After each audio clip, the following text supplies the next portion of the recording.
As-tu déjà ressenti qu'en dépit de tous tes efforts, il y a quelqu'un qui occupe toujours une place dans ton esprit et ton cœur, même lorsque tu sais que le mieux serait de le laisser partir? Le détachement émotionnel est l'un des défis les plus difficiles, mais aussi l'un des plus puissants pour retrouver ta paix intérieure et ton bien-être. Dans cette vidéo, tu découvriras comment lâcher ces liens invisibles qui te retiennent et comment transformer ta vie en apprenant à libérer ton cœur. Il ne s'agit pas seulement de couper les relations, mais de guérir de l'intérieur, de reconquérir ton espace émotionnel et redevenir maître de tes pensées et de tes sentiments. Prépare-toi à découvrir un chemin de force émotionnelle et de liberté qui changera ta façon de vivre. Avant de commencer, je veux que tu prennes un moment pour écrire dans les commentaires. Mon changement commence maintenant avec le stoïcisme.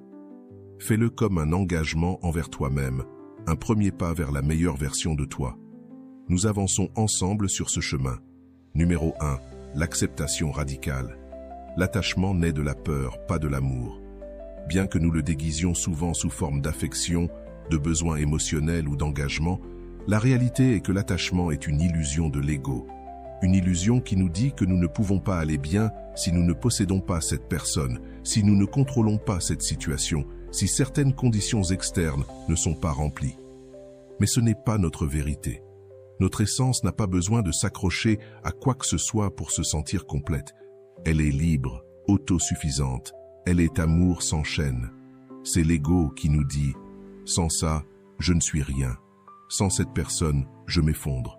Si je ne suis pas validé, je ne vaux rien. » Tant que nous croyons à cette voix de l'ego, nous vivrons prisonniers d'un jeu qui ne se gagne jamais. L'attachement nous fait croire que plus nous nous accrochons, plus nous sommes en sécurité, mais c'est exactement l'inverse. Plus tu t'accroches, plus tu dépends, plus tu as besoin, plus tu souffres, et plus tu as peur de perdre, moins tu apprécies ce que tu as, car tu n'aimes plus librement. Tu aimes avec anxiété, tu ne partages plus depuis l'abondance, tu partages depuis la carence. Et là commence la souffrance, quand tu confonds l'amour avec la possession, quand tu attends que l'autre te donne ce que tu ne t'es pas donné à toi-même. L'ego ne veut pas aimer, il veut contrôler. Il ne veut pas accepter, il veut garantir. Il ne veut pas flotter, il veut retenir. Et tant que tu lui obéis, tu restes enfermé dans des relations qui ne nourrissent pas, dans des liens qui font mal, dans des vides que personne ne peut remplir pour toi. Comprendre l'attachement, c'est voir clairement ce mécanisme intérieur qui te fait souffrir. Il ne s'agit pas de rejeter les autres ou de vivre isolé. Il s'agit d'aimer sans besoin, de partager sans exiger, de profiter sans posséder. Parce qu'ainsi seulement tu peux avoir des relations véritables, saines et pures. L'attachement déforme tout.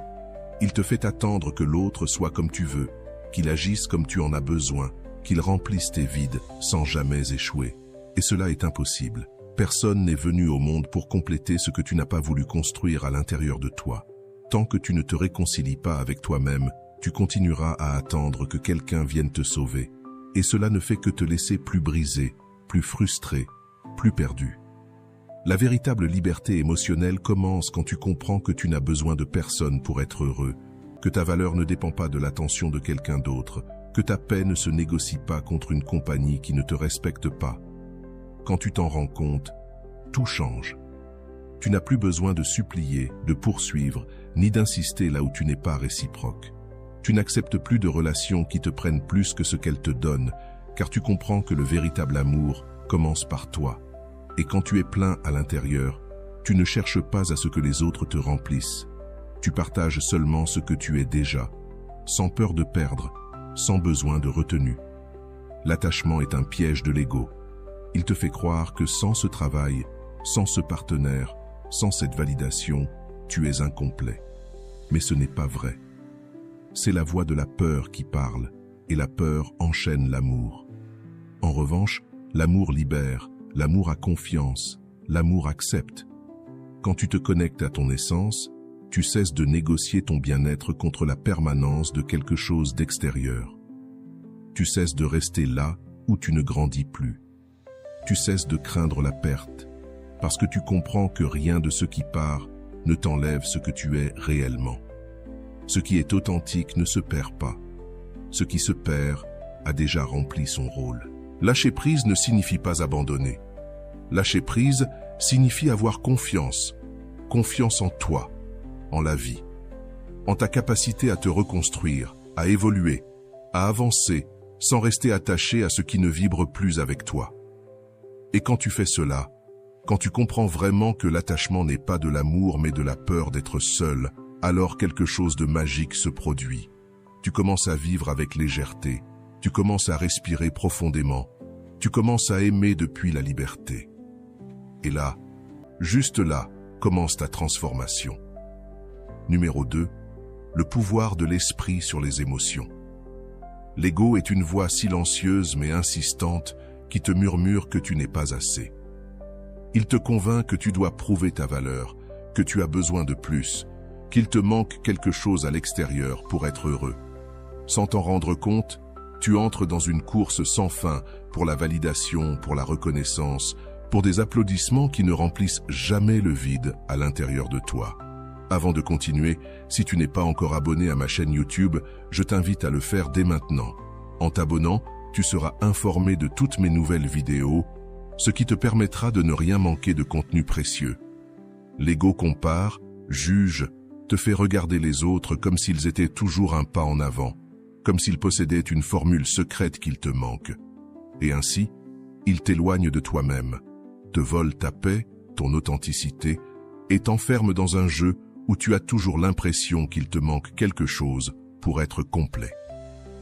C'est le grand mensonge de l'ego. Il te fait croire que le bonheur est à l'extérieur, qu'un autre peut te le donner, que ta valeur se mesure par combien de personnes t'approuvent, t'applaudissent, te désirent. Mais la réalité, c'est que personne à l'extérieur ne peut te donner ce que tu ne t'es pas reconnu toi-même. Tant que tu dépendras du regard de l'autre pour te sentir précieux, tu seras à la merci de ses gestes, de ses opinions, de ses états d'âme. Et cela, ce n'est pas la liberté. C'est une prison émotionnelle, avec des barreaux invisibles. L'ego te fait aussi idéaliser les autres, les mettre sur un piédestal, les adorer, les rendre des références pour tout ce que tu ressens te manquer. Mais quand tu fais cela, tu te places en dessous, tu te minimises, tu oublies que nous sommes tous vulnérables, que personne n'a résolu la vie complètement, que tout le monde lutte avec quelque chose, même si ça ne se voit pas. Personne n'est meilleur que toi, personne n'est plus précieux. Peut-être ont-ils plus de ressources, plus d'expérience, plus de temps, mais pas plus d'essence, pas plus d'âme. Quand tu comprends cela, tu commences à retirer le pouvoir de cette illusion. Tu cesses de te sentir inférieur, tu cesses de comparer. Tu commences à te reconnaître sans avoir besoin de te comparer. Accepter ta vulnérabilité ne te fragilise pas, elle te rend humain. Parce que quand tu arrêtes de faire semblant que tout va bien, quand tu reconnais que tu as aussi peur, que tu fais aussi des erreurs, que tu te sens aussi parfois en insécurité, tu te libères du poids de la perfection. Et avec cette liberté arrive la véritable confiance.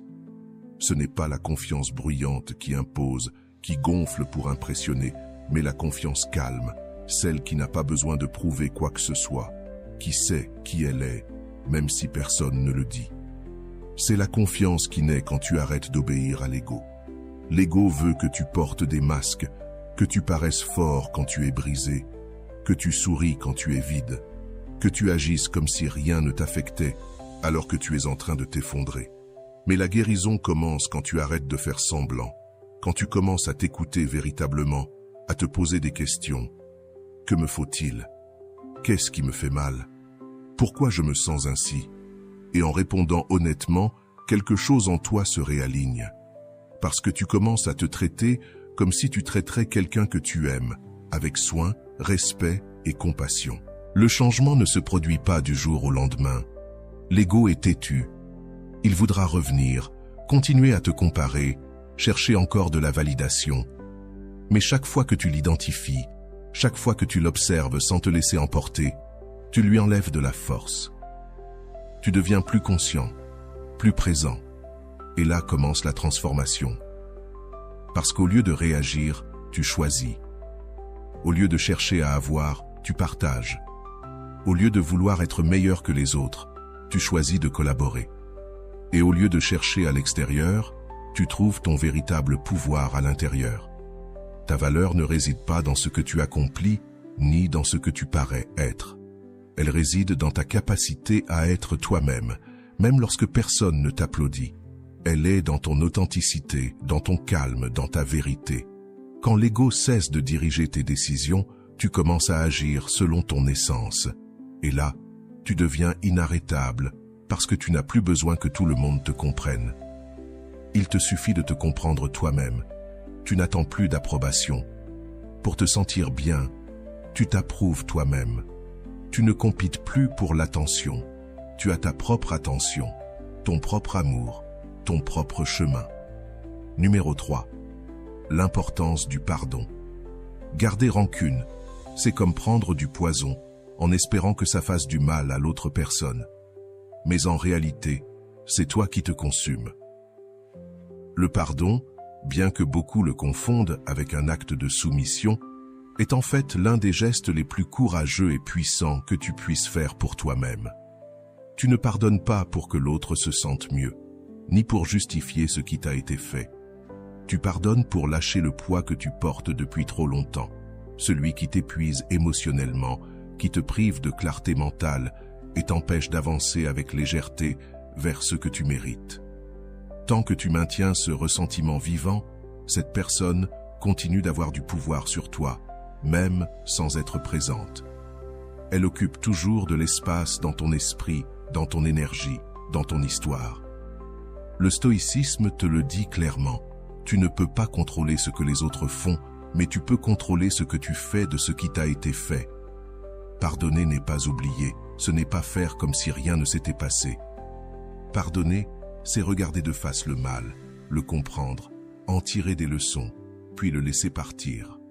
C'est abandonner ce besoin de revanche, cette colère silencieuse qui se transforme en insomnie, en anxiété, en amertume.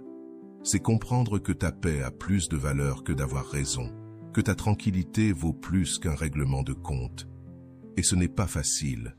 Pardonner demande un travail intérieur profond. Il faut du courage pour affronter ce que tu as ressenti, accepter la blessure sans la nier et choisir malgré tout de ne pas continuer à saigner, pas pour l'autre, mais pour toi. Parce que tu es toujours là, parce que tu veux guérir, parce que tu ne veux pas que ton histoire s'arrête au chapitre où tu as été blessé. Beaucoup croient que le pardon est pour les faibles, que pardonner c'est se rendre. Mais cela, c'est ce que disent ceux qui n'ont pas eu le courage de faire face à leur douleur avec humilité. Pardonner ne signifie pas permettre qu'on te fasse du mal à nouveau. Cela signifie que tu t'es élevé au-dessus du mal que tu as subi, que tu n'as plus besoin de justice extérieure pour te sentir entier, parce que tu comprends que le véritable pouvoir réside dans le fait de lâcher prise sans crainte. C'est avancer léger, sans traîner les ruines du passé dans ton présent. Le stoïcien ne reste pas bloqué dans ce qui a été. Il utilise ce qu'il a vécu pour se renforcer, pour devenir plus sage, plus centré, plus libre. Le ressentiment est une encre déguisée en courage. Il semble te protéger, mais en réalité, il te paralyse. Il te fait revivre sans cesse ce qui aurait dû être clos. Chaque fois que tu retournes mentalement à cette scène, à cette erreur, à cette trahison, tu perds un peu plus de toi.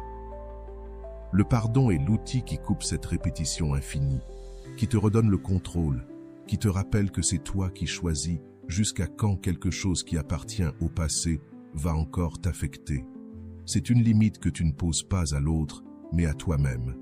Tu choisis de ne plus porter cela, de ne plus te le raconter, de ne plus lui donner de place dans ta tête.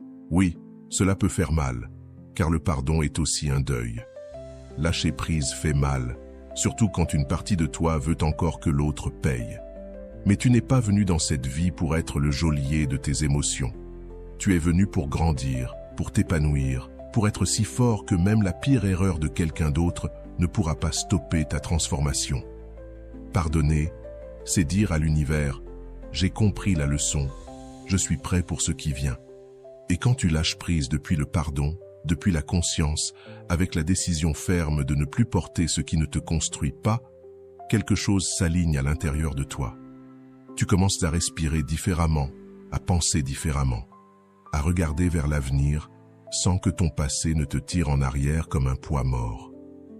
Numéro 4. L'importance du pardon. Garder rancune, c'est vivre attaché à une histoire que tu ne peux plus changer. C'est permettre au passé de continuer à contrôler ton présent. Mais cela, ce n'est pas de la justice, c'est du châtiment. Et ce n'est pas la personne qui t'a blessé qui en souffre, c'est toi. Le ressentiment ne répare pas le mal, il le prolonge. Chaque fois que tu revis cette trahison, cette humiliation, ce mot qui t'a brisé de l'intérieur, tu permets à cette blessure de continuer à saigner. Le stoïcisme te le rappelle. Tu ne peux pas contrôler ce que les autres te font, mais tu peux contrôler ce que tu fais de cela. Pardonner n'est pas se rendre, c'est arrêter de souffrir pour quelque chose qui n'a plus de solution. Souvent, on croit que pardonner, c'est dire « ce n'était rien », mais c'est faux. Pardonner, ce n'est ni oublier, ni minimiser, ni justifier. Pardonner, c'est dire « oui, ça s'est passé, ça m'a fait mal, mais je ne veux plus le porter ». C'est choisir ta paix au-dessus de ton orgueil. C'est décider que ton futur ne sera pas gouverné par ce que quelqu'un d'autre a fait. C'est regarder cette personne, se souvenir, sans colère, sans nœud dans la poitrine, sans envie de rendre le coup, parce que tu as compris que personne ne mérite d'avoir le pouvoir de ruiner ta tranquillité tous les jours. Pardonner, c'est un acte profondément égoïste, mais dans le meilleur sens du terme.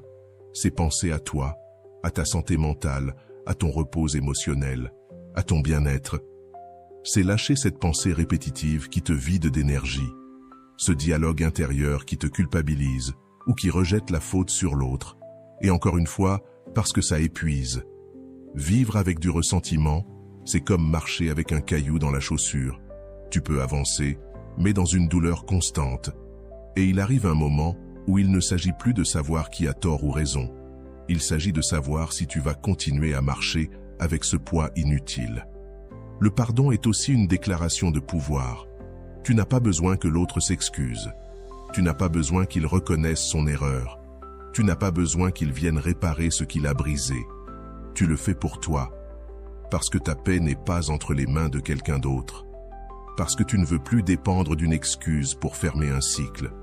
Parce que tu as compris que le véritable contrôle émotionnel, c'est ne rien attendre de ceux qui ne t'ont pas donné ce que tu méritais. Et c'est là la plus grande liberté, pouvoir fermer la plaie sans attendre de justice extérieure. Bien sûr, cela coûte, parce que l'ego veut punir, veut de la vengeance, veut que l'autre souffre comme toi. Mais c'est un piège, parce que plus tu te concentres sur ce que l'autre doit recevoir, plus tu t'éloignes de ta propre guérison. Pardonner, c'est renoncer à cette illusion de justice émotionnelle. C'est comprendre que le mal est déjà fait et que tu choisis si tu en fais une prison ou un tremplin pour grandir. Pardonner n'efface pas la plaie, mais empêche qu'elle ne s'infecte. Le stoïcisme ne te demande pas d'être insensible. Au contraire, il t'invite à ressentir profondément, mais sans esclavage, à vivre les émotions, mais sans être dominé par elles. Et le pardon, dans ce contexte, est un outil de sagesse. Car seule une personne véritablement forte est capable de regarder le passé avec compassion, non avec haine.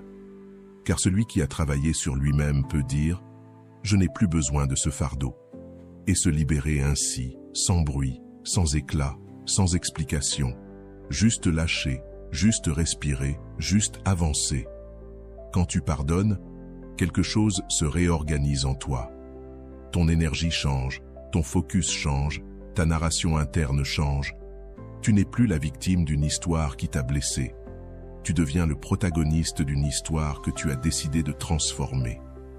Et ça, ce pouvoir silencieux, celui que tu ressens quand tu ne réagis plus avec colère, quand ce qui t'a fait mal ne t'arrête plus, c'est ce qui te permet réellement de t'élever. Parce que maintenant, tu peux regarder devant toi, ton cœur n'est plus rempli de rage, mais d'espace pour accueillir le nouveau. Numéro 5. L'acceptation radicale. Il y a des moments où il n'a tout simplement plus de sens de lutter contre ce qui est. Tu peux te fatiguer à vouloir changer une personne, une situation, une perte, une déception. Tu peux investir ton énergie mentale dans des questions sans réponse. Pourquoi m'est-il arrivé ça? Pourquoi ça n'a pas été différent? Pourquoi n'ont-ils pas agi comme je l'attendais? Et sans t'en rendre compte, tu t'épuises dans une bataille inutile contre la réalité. Car peu importe combien tu essaies, il y a des choses qui échappent à ton contrôle. Et si tu ne les acceptes pas, elles te brisent de l'intérieur. Elles t'enferment dans une tempête qui ne se calme que lorsque tu comprends que la seule issue est de cesser de résister. Le stoïcisme ne propose pas que tu deviennes froid ou indifférent. Il ne te demande pas de te résigner sans émotion. Il t'invite à voir la vie telle qu'elle est, pas comme tu voudrais qu'elle soit, à regarder le présent sans filtre ni plainte, avec clarté, à reconnaître qu'il y a des choses qui échappent à ton contrôle. Le passé, les décisions des autres, les pertes qui font mal, les mots non prononcés. Et plutôt que de t'épuiser en souhaitant que tout soit différent, tu peux apprendre à trouver la paix dans ce qui est déjà là. Accepter radicalement ne signifie pas être d'accord avec ce qui s'est passé. Cela ne signifie pas justifier, valider ou dire que c'était bien. Cela signifie regarder les faits tels qu'ils sont, sans embellissement ni rejet, et dire « cela s'est passé, et même si je n'aime pas cela, c'est réel ». Quand tu fais cela, tu te libères, car tu cesses de lutter contre des fantômes.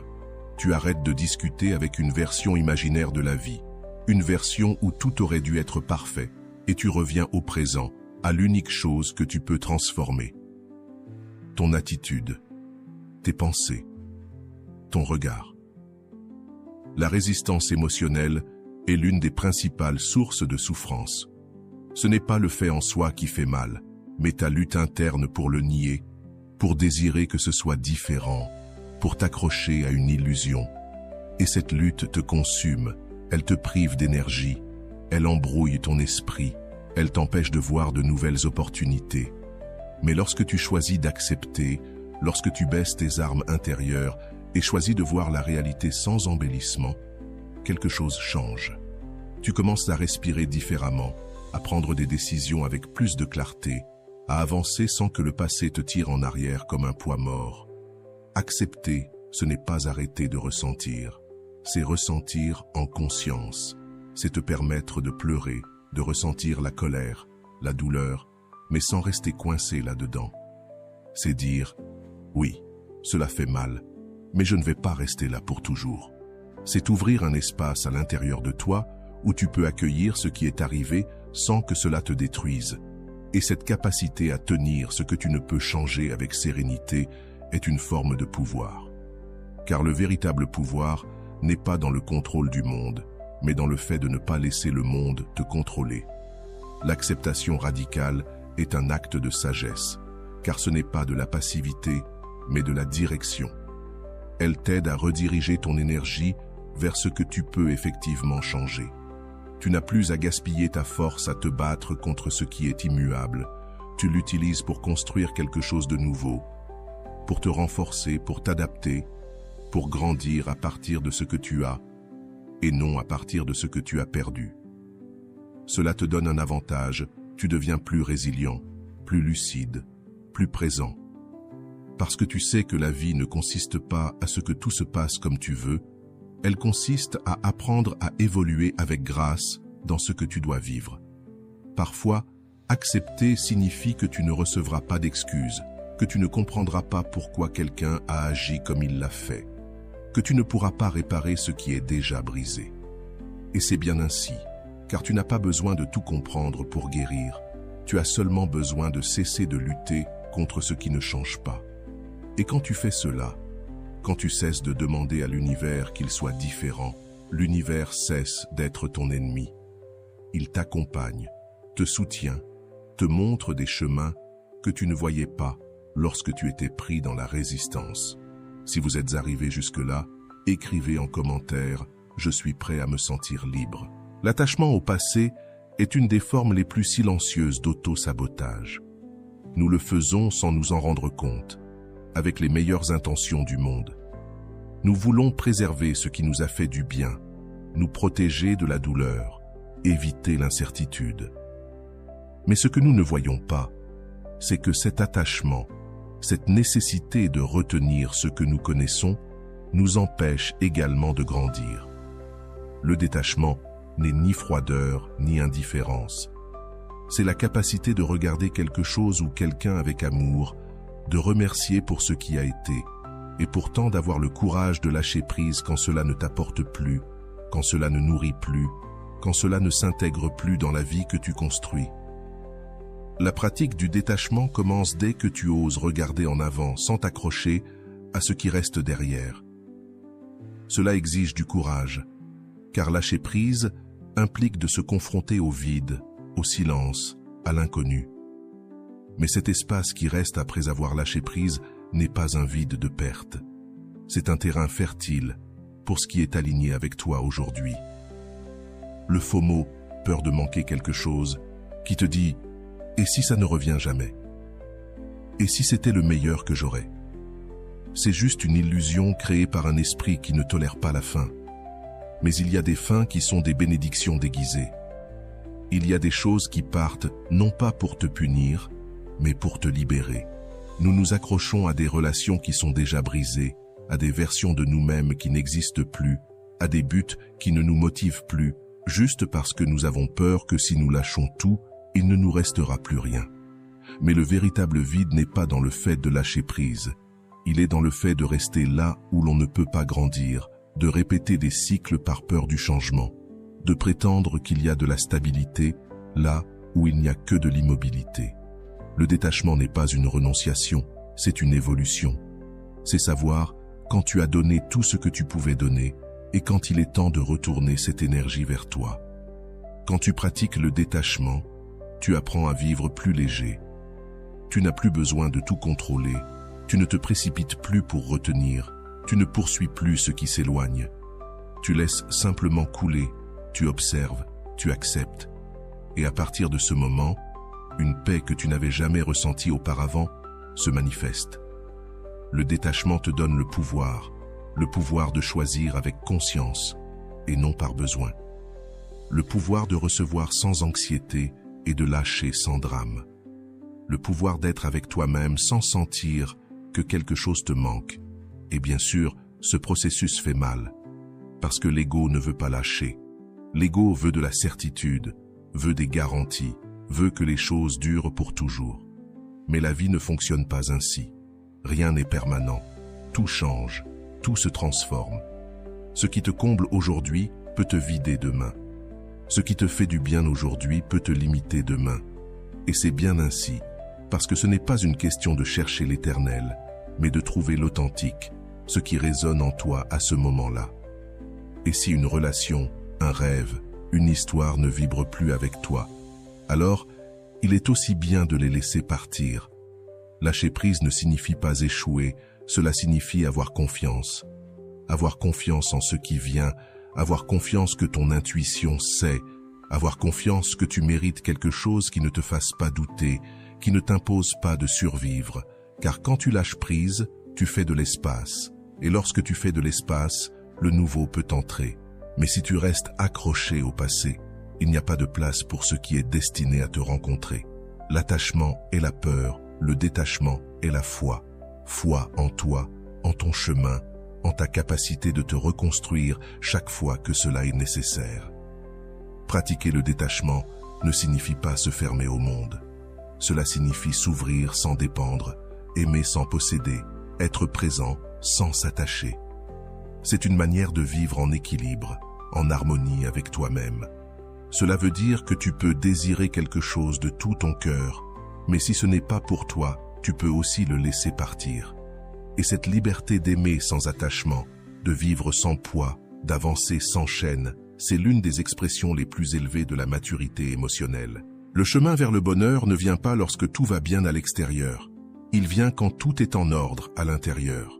Nous avons été enseignés à associer le bonheur à des réussites, à des personnes, à des situations idéales, comme si le bien-être était quelque chose qu'on trouve ou qu'on reçoit. Mais le stoïcisme nous révèle une autre vérité. Le bonheur ne se trouve pas, Il se construit de l'intérieur. Peu importe ce que tu as, combien de personnes t'applaudissent, combien t'aiment. Si tu n'es pas en paix avec toi-même, rien de tout cela n'a de valeur. Et si tu es en paix avec toi-même, rien de tout cela n'est indispensable. C'est cette liberté que peu de gens comprennent, mais qui transforme la vie. Tu peux gouverner ton esprit, tes pensées, ton attitude et être heureux. Cela ne signifie pas que tout va bien, mais que toi, tu vas bien, même lorsque les choses ne se passent pas comme tu l'avais espéré. Cela signifie que tu as appris à trouver du sens en toi, pas dans ce que les autres voient. Tu as cessé de chercher dehors ce que seul toi peut te donner. Respect, tranquillité et un but. C'est ça, la véritable base du bonheur. Ce n'est pas une question de sourire tout le temps, ni de prétendre que rien ne fait mal. C'est une question de cultiver une force intérieure qui te permet de traverser les tempêtes sans te perdre en elles. Il s'agit de développer une identité si solide qu'elle ne s'effondre pas dès qu'une situation extérieure tombe. Le chemin vers le bonheur commence lorsque tu arrêtes de te demander « qui me rendra heureux ?» et que tu commences à te poser la question « comment puis-je me faire du bien à moi-même ?» Parce que quand tu comprends que tu es déjà complet, que tu n'as pas besoin d'être plus pour mériter la paix, que ta valeur ne dépend ni n'augmente à cause des opinions des autres, alors tu cesses de courir après des illusions. Tu arrêtes de donner ton énergie à ceux qui ne la valorisent pas. Tu n'attends plus que quelqu'un vienne te sauver et tu commences à construire ton propre refuge, ton propre moteur, ta propre certitude. Bien sûr, ce n'est pas facile. Nous vivons dans un monde qui te dit constamment que tu n'es pas suffisant, que tu as besoin de quelque chose de plus, de quelqu'un d'autre ou d'un autre accomplissement. Mais tout cela n'est que du bruit. Bruit de l'ego, bruit du système, bruit de la peur. Quand tu apprends à faire taire ce bruit et à t'écouter vraiment, tu découvres que tout ce que tu cherchais à l'extérieur, tu l'avais déjà en toi. La sérénité ne vient pas d'un coup. Elle se construit, elle se cultive, elle se pratique dans les petits gestes, quand tu choisis de ne pas réagir avec colère, quand tu décides de ne pas te comparer, quand tu privilégies ton bien-être plutôt que ton orgueil. Le bonheur n'est pas une destination, c'est une façon de vivre, un style de pensée, une posture face au monde. Choisis chaque jour d'agir avec sagesse, de traiter les autres avec respect et de ne pas se perdre dans ce qui échappe à ton contrôle. Parce qu'il y a des choses qui vont faire mal, des gens qui te décevront, des circonstances que tu ne pourras pas changer. Mais si tu es ferme en toi, si ton identité ne dépend de rien d'extérieur, tu peux traverser tout cela avec dignité, calme et pouvoir silencieux. Pratiquer le détachement ne signifie pas être froid ou indifférent. Cela signifie reconnaître que rien en dehors de toi ne peut définir ta valeur. Tu peux aimer sans dépendre, donner sans t'épuiser, lâcher sans te détruire. Et lorsque tu atteins ce point, lorsque tu deviens maître de tes émotions et non esclave de tes impulsions, tout change. Tu n'as plus besoin de prouver quoi que ce soit, de convaincre, de plaire. Tu as juste besoin d'être fidèle à toi-même. Et ça, c'est le vrai bonheur. Un bonheur qui ne crie pas, qui ne se montre pas, mais qui se ressent. Un bonheur qui n'a pas besoin de décoration, mais qui se remarque dans ton regard, dans ta paix, dans ta manière d'être au monde. La solitude est également importante. La solitude n'est pas un châtiment, c'est un miroir. C'est dans ce silence que tu cesses d'écouter le monde et que tu commences enfin à t'écouter toi-même. On nous a appris à avoir peur de la solitude, comme si c'était un signe d'échec, de vide ou d'abandon. Mais il n'y a rien de plus éloigné de la vérité. La solitude, lorsqu'elle est vécue consciemment, devient un refuge sacré, un endroit où tout le bruit s'éteint, où tu n'as plus besoin d'agir pour quelqu'un d'autre, où il n'y a ni exigence, ni masque, ni précipitation. Seul toi est là, et dans cet espace intime, tu commences à te connaître vraiment. Beaucoup fuient la solitude parce qu'ils ne savent pas quoi en faire. Ils s'entourent de distractions, de personnes, de stimulations, comme si être seul était insupportable. Mais ce qui fait mal, ce n'est pas la solitude. Ce qui fait mal, c'est l'inconfort de faire face à ce que tu as évité pendant longtemps, tes pensées, tes doutes, tes blessures non guéries. La solitude ne te fait pas de mal, elle te révèle. Et cette révélation, bien qu'elle puisse être douloureuse au début, est le début de tout véritable changement. Parce qu'une fois que tu arrêtes de te remplir de ce qui vient de l'extérieur, tu peux enfin commencer à te nourrir de l'intérieur. Le stoïcisme ne rejette pas la compagnie des autres, mais il t'enseigne que personne d'autre, à l'extérieur de toi, ne peut te donner ce que toi-même ne te donnes pas. Tu ne peux pas construire une relation saine si tu ne sais pas être bien avec toi-même, sans ressentir qu'il te manque quelque chose. Tu ne peux pas partager depuis la plénitude si tu vis depuis le manque. C'est pourquoi les stoïciens pratiquaient la solitude comme un acte de force, non de faiblesse. C'était dans le silence qu'ils forgeaient leur caractère, qu'ils affrontaient leur vulnérabilité, sans besoin d'applaudissements ni de témoins. Ils comprenaient que la vraie paix ne se trouve pas dans la foule, mais dans l'équilibre intérieur. Être seul ne signifie pas être déconnecté. Cela signifie que tu choisis de te connecter avec toi-même avant d'essayer de te connecter aux autres. Cela signifie que tu sais profiter d'un café en solitaire, d'une promenade sans compagnie, d'un jour de silence sans sentir que le monde s'effondre. Pas parce que tu n'as besoin de personne, mais parce que tu n'as plus besoin d'utiliser les autres pour combler des vides qui sont en toi. C'est cela, la différence entre l'isolement et la solitude consciente. L'isolement est une négation. La solitude est une présence avec toi-même, avec ce que tu es, ce que tu penses, ce que tu rêves, ce que tu crains.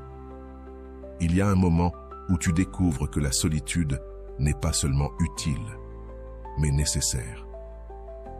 Parce que le bruit du monde peut te confondre, t'éloigner de tes chemins, te faire croire que tu as besoin de choses que tu ne désires en réalité pas. Mais lorsque tu es seul, tu peux t'arrêter, poser des questions sans pression. Qu'est-ce que je veux? Qu'est-ce qui me fait du bien? Qu'est-ce que je tolère qui n'a plus de sens? Et dans ces réponses, tu commences à dessiner une vie plus authentique, pas une vie copiée, pas une vie fondée sur les attentes des autres, mais une vie qui te ressemble vraiment. La solitude te force à être honnête. Tu ne peux pas te mentir trop longtemps quand il n'y a pas de distraction. Tout ce que tu es apparaît avec clarté, tes lumières, tes ombres, tes contradictions.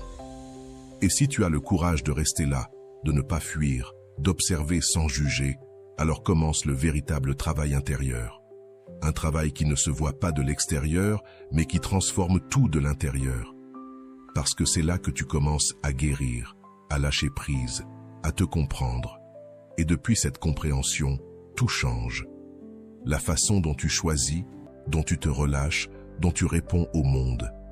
Tu n'as pas besoin d'être seul pour toujours, mais tu dois passer du temps avec toi-même, pour te comprendre, pour cesser de mendier de l'attention, pour arrêter de courir après la validation, pour ne plus bâtir ton identité sur l'approbation des autres. Et une fois que tu l'as fait, une fois que tu as appris à être bien avec toi, sans ressentir qu'il te manque quelque chose, tu deviens libre. Parce que tu n'agis plus par peur, mais avec clarté.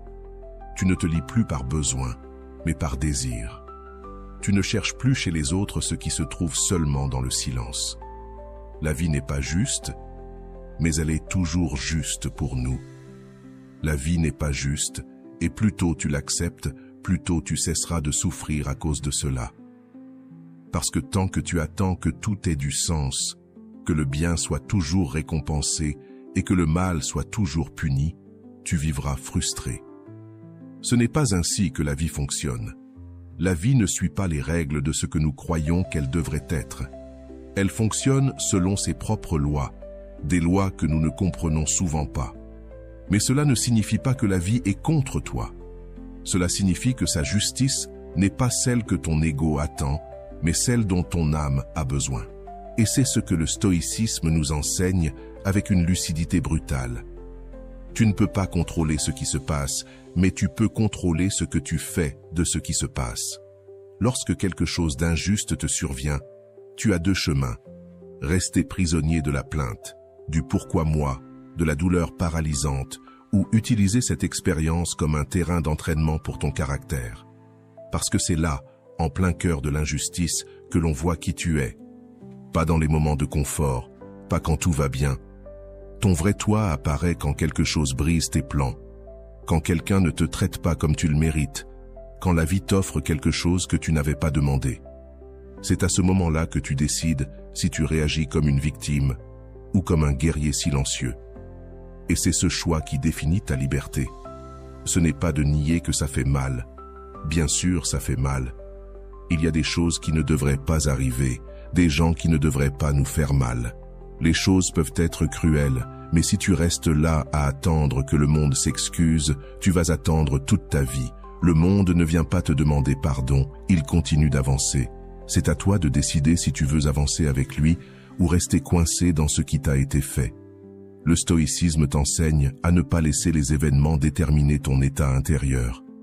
Tu ne choisis pas ce qui arrive, mais tu choisis ce que tu en fais, le sens que tu lui donnes, quelle vertu tu développes et quel apprentissage tu en retires. La vie te brise pour t'enseigner à te reconstruire. Et ce n'est pas juste une phrase motivante, c'est une réalité. Chaque fois que tu as traversé une épreuve que tu pensais ne jamais pouvoir supporter, tu t'es retrouvé là, plus fort, plus lucide, plus ferme. Pas parce que la douleur est magique, mais parce que tu as décidé de ne pas laisser cette douleur te détruire. Tu l'as transformée, tu l'as convertie en force intérieure. Et ça, c'est la véritable justice. Pas celle que le monde te donne, mais celle que tu crées avec ton attitude. Celle qui dit « Même si je ne le méritais pas, je l'ai vécu, et même si ça m'a fait mal, ça ne m'a pas brisé. Même si c'était injuste, j'en ai fait ma force. » Il y en a qui attendent que la vie soit juste pour bien agir. Si on me respecte, je respecte. Si on m'aime, j'aime. Si on me reconnaît, je donne le meilleur de moi-même. Mais ça, ce n'est pas de la vertu, c'est un échange. Le véritable caractère apparaît quand tu choisis la vertu, même si le monde ne te la rend pas. Quand tu choisis de garder ton calme, même quand tout autour de toi est chaos. Quand tu choisis de ne pas fermer ton cœur, même si quelqu'un t'a trahi. Quand tu choisis de ne pas perdre ton centre, même si ce qui se passe autour de toi n'a aucun sens. Accepter que la vie ne soit pas juste ne signifie pas se résigner. Cela signifie arrêter de résister à ce qui ne peut pas être changé et se concentrer sur ce qui dépend de toi, ta réponse. Parce que c'est là que se trouve ton pouvoir, dans la façon dont tu choisis de réagir, dans ce que tu choisis de construire avec ce que tu as vécu, dans la manière dont tu transformes le coup reçu en impulsion. C'est cette justice-là qui importe, celle que tu t'accordes à toi-même lorsque tu choisis de grandir au lieu de te lamenter, d'avancer au lieu de t'arrêter, de remercier au lieu de maudire. Le pouvoir de l'esprit sur les émotions. Rien ne t'affecte autant pour ce que c'est, mais pour ce que tu penses que c'est. Ce n'est pas l'événement en soi qui te déséquilibre, mais l'histoire que tu te racontes à propos de cet événement. Ce n'est pas que quelqu'un arrive en retard, c'est que tu interprètes cela comme un signe de manque de respect. Ce n'est pas que l'on te critique, c'est que tu crois que cette critique te définit. C'est là que naissent les émotions fortes, non dans la réalité, mais dans l'interprétation que tu en fais. Et c'est quelque chose que le stoïcisme savait très bien. Nos émotions ne sont pas des chaînes inévitables, ce sont des réponses malléables. Et si tu peux modeler ton esprit, tu peux aussi modeler ce que tu ressens. C'est ça, la vraie liberté. Ne pas laisser le monde décider de ton état d'âme, mais reprendre le contrôle de l'intérieur. La plupart des gens réagissent. Ils voient quelque chose, ils ressentent quelque chose et agissent sous l'impulsion de cette émotion. Mais réagir, ce n'est pas la même chose que répondre. Réagir, c'est automatique, c'est laisser l'émotion te contrôler. Répondre, c'est choisir. C'est créer un espace entre ce qui se passe et ce que tu choisis d'en faire. Et cet espace, c'est ton esprit qui le crée. C'est là que se trouve ton pouvoir. Si tu entraînes ton esprit, tu ne contrôles pas seulement ce que tu penses, mais aussi comment tu es affecté par ce qui t'arrive. Imagine que tu puisses observer tes pensées sans y croire immédiatement. que tu puisses entendre cette voix intérieure qui te dit « c'est injuste, c'est insupportable, cela ne devrait pas arriver ». Et au lieu de lui obéir, tu la remets en question, tu la reformules, tu lui dis « est-ce vraiment si grave? Que puis-je apprendre de cela? Est-ce que ça vaut la peine de m'énerver pour ça ?» Cet exercice de réinterprétation de ce que tu vis change complètement ta façon de le ressentir. C'est la base de la restructuration cognitive. Si tu changes la façon dont tu penses, tu changes la façon dont tu vis. Il ne s'agit pas de nier les émotions, mais de comprendre d'où elles viennent. Parce que l'émotion est un signal, mais ce n'est pas toujours une vérité. Avoir peur ne signifie pas que tu es en danger. Être en colère ne signifie pas que tu as raison. Ressentir de la tristesse ne signifie pas que tu es brisé. Ce sont des réactions naturelles, mais si tu les comprends, si tu les observes avec un esprit entraîné, elles ne te domineront pas. Tu pourras les utiliser comme information, pas comme des jugements. Et cela te rendra émotionnellement plus fort, non pas parce que tu évites de ressentir, mais parce que tu sais gérer ce que tu ressens. L'esprit a le pouvoir de transformer un obstacle en opportunité, un rejet en redirection, une perte en leçon. Mais seulement si tu apprends à le maîtriser. Parce que si tu ne le fais pas, c'est lui qui te dominera. Il te fera voir des problèmes là où il n'y en a pas, des ennemis là où il n'y en a pas, des catastrophes dans des choses insignifiantes. Et ainsi, tu vivras pris dans une tempête émotionnelle que tu crées toi-même avec tes pensées. C'est pourquoi le stoïque ne s'entraîne pas à rendre son corps fort, mais à rendre son esprit vraiment fort. Et entraîner l'esprit, ce n'est pas une pratique mystique, c'est une pratique concrète. C'est s'arrêter avant de réagir, se poser des questions, respirer profondément quand quelque chose t'irrite, écrire ce que tu ressens pour mieux le comprendre, te parler clairement quand ton esprit veut dramatiser. Chaque fois que tu choisis de ne pas réagir impulsivement, tu renforces ton muscle mental. Et comme pour tout muscle, plus tu l'exerces, plus il devient solide. Le monde ne va pas cesser de te défier. Il ne cessera pas de te présenter des pertes, des critiques, des obstacles. Mais si tu changes la façon dont tu les affrontes, si tu entraînes ton esprit à interpréter tout cela sous l'angle de la croissance et non du victimisme, alors tout ce qui se passera, même ce qui est le plus difficile, deviendra une occasion de montrer ton équilibre. Parce qu'il ne s'agit pas d'éviter la tempête, mais d'apprendre à naviguer dedans sans perdre ta direction. Et voilà, j'espère que vous avez trouvé beaucoup de valeur dans cette vidéo. Merci d'être resté jusqu'à la fin de cette vidéo. J'adore quand vous faites ça. Si vous voulez une autre vidéo sur ce sujet, écrivez en commentaire « J'en veux encore plus ». J'espère vous revoir dans une autre vidéo. Merci pour ton temps, prends soin de toi et à bientôt.